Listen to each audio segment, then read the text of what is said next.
Football বাঙালি প্রাণের খেলা, football বাঙালির আবেগের জায়গা।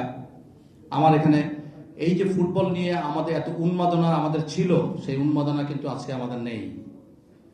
আপনারা জানেন, আমরা সবাই জানি, বিগত দিনে ঢাকাতে যে সমস্ত লিগগুলো হতো সেখানে আমি যখন ছোট ছিলাম, এখানে আমি থাকতাম যাত্রাবাড়িতে, আমার নানার বাসায় থাকতাম, আমি তো অনেক ছোট ছিলাম। ওই সময় আমরা খেলার টিকিট কেটে এসে টিকিট পাওয়া যেত না, পুলিশের বাড়ি খেয়ে অনেক সময় আমরা চলে গিয়েছি। কিন্তু সেই দিনগুলো কিন্তু হারিয়ে গিয়েছে। আমাদের বাংলাদেশের ফুটবলের যে আমাদের যে চেতনা, যে ফুটবলের যে আবেগ, সেই আবেগকে কোনো সময় আমরা গত 2008-এর পর থেকে আমরা কিন্তু আস্তে আস্তে হাঁটতে এমন একটা জায়গায় আমরা চলে গেছি, আমাদের ফুটবলটা তলানিতে চলে এসেছে। একমাত্র আমরা ফুটবলের লাল সবুজের পতাকা বাংলাদেশের বর্ডারের বাইরে পার করতে পেরেছিলাম। ফুটবলের সাফে একবার আমরা চ্যাম্পিয়ন হয়েছিলাম, যিনি চ্যাম্পিয়নের নায়ক এখানে বসে আছেন, আমাদের সকলের শ্রদ্ধেয় আমিনুল ভাইয়ের ক্যাপ্টেন্সিতে বাংলাদেশের লাল সবুজের পতাকা আমরা বর্ডার পার করতে পেরেছিলাম।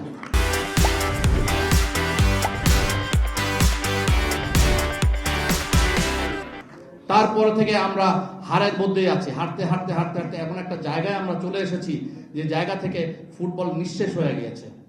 যেখানে আমাদের 208টা দেশ খেলে, সেখানে আমাদের ফুটবলের র্যাঙ্কিং আজকে 184। অথচ 2006-2007-এর পরে 2008-এর থেকে যারা দায়িত্ব নিয়েছিলেন, যারা 2024 পর্যন্ত দায়িত্ব ছিলেন, যেখানে ফুটবলের র্যাঙ্কিং ছিল 151, আজকে ফুটবলের র্যাঙ্কিং হয়ে গেছে 184। এবং এই ফুটবলটাকে এমন একটা জায়গায় চলে গিয়েছে, সেই জায়গা থেকে উত্তরণ করা অত্যন্ত কঠিন একটা দুঃসহ কাজ সামনে কিন্তু চলে এসেছে। এবং আপনারা জানেন, ফুটবলের স্ট্রাকচার বলে কোনো কিছু নাই। ফুটবলকে আমরা শুধুমাত্র টেবিলে নিয়ে এসেছি। আমরা ফুটবলের মাঠের খেলাকে আমরা টেবিলে নিয়ে এসেছি। মাঠের খেলা যদি মাঠে থাকতো তাহলে কিন্তু আজকে এই অবস্থা হতো না। ফুটবল যদি তৃণমূল থেকে যদি আমরা যদি উঠে নিয়ে আসতে পারতাম, তৃণমূলে যদি ফুটবলের চর্চা করতে পারতাম, এই গ্রামে গঞ্জে থেকে, উপজেলা থেকে, শহর থেকে, ডিভিশন থেকে যদি ঢাকাতে ফুটবলটা নিয়ে আসতে পারতাম, তাহলে আজকে বাংলাদেশের ফুটবলের লাল সবুজের পতাকা ঠিকই আমরা বিশ্ব মানচিত্রে স্থাপন করতে পারতাম। কিন্তু আমাদের ফুটবল ফেডারেশনে যিনি ছিলেন, যারা ছিলেন, যে কোনো কারণে হোক এই কাজটা কিন্তু করতে পারেন নাই। যারা ফুটবলের আমাদের আবেগকে, আমাদের ফুটবলের অনুভূতিকে ভুলুণ্ঠিত করা হয়েছে। গত 16টা বছরে ফুটবলকে কোনো একটা জাগতে দেওয়া হয়নি। এই মৃতপ্রায় ফুটবলটা এখন চলে এসেছে। এবং আমাদের নির্বাচন সামনে চলে এসেছে। আপনারা জানেন, আমি ব্যক্তিগতভাবে ফুটবল নিয়ে কিন্তু ব্যাপক কাজ করছি 2015-16 সাল থেকে। আমরা 17, 18, 19 সাল পর্যন্ত পরপর 3 বছর আমরা ফুটবলে বাংলাদেশের 64টা ডিস্ট্রিক্টে কিন্তু আমরা লিগের আয়োজন করেছি। সাইড পাওয়ারটেকের ব্যানারে, সাইড পাওয়ারটেকের স্পন্সরশিপে আমরা ডিভিশন অনুযায়ী ডিভিশন হতে আন্ডার-20 আমরা ফুটবলের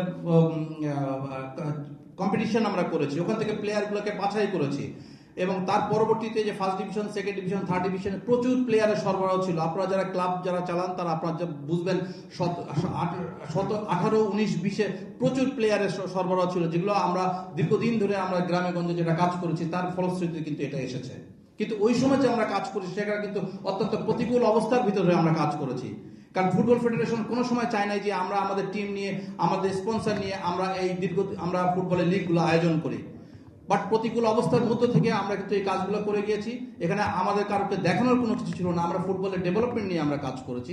ফুটবলকে যাতে উন্নতি করতে পারি, ফুটবলের আবেগের জায়গা, বাঙালির আবেগের জায়গাকে ধরে রেখে আমরা ফুটবলকে আমরা বিশ্ব মানচিত্রের একটা লাল সবুজের পতাকা, সবসময় এই কথাটা বলি, আমরা এত বড় 18 কোটি 19 কোটি দেশের লোক, ফুটবলকে আমরা এই বর্ডারে পার হতে পারি না। এখানে অনেক কারণ আছে।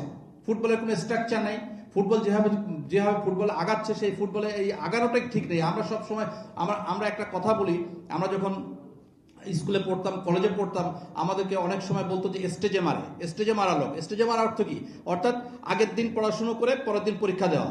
আমাদের ফুটবলের চর্চাটা হয়ে গেছিল এরকম, যে কথা বলতো সেই কথা বলেই ফুটবলকে নিয়ে আমরা তামাশা করেছি। আমি কাউকে ব্যক্তিগতভাবে দোষ দিতে চাই না, এটা তাদের অজ্ঞতার জন্য। তবে আমি এইটুকু বলতে চাই, বাঙালির আবেগ নিয়ে খেলা করা হয়েছে ফুটবলকে নিয়ে। এটা অত্যন্ত দুঃখজনক, লজ্জাজনক এবং জঘন্য কাজ করা হয়েছে। For more updates, subscribe to our YouTube channel and click on the bell icon. Follow us on Facebook and Instagram.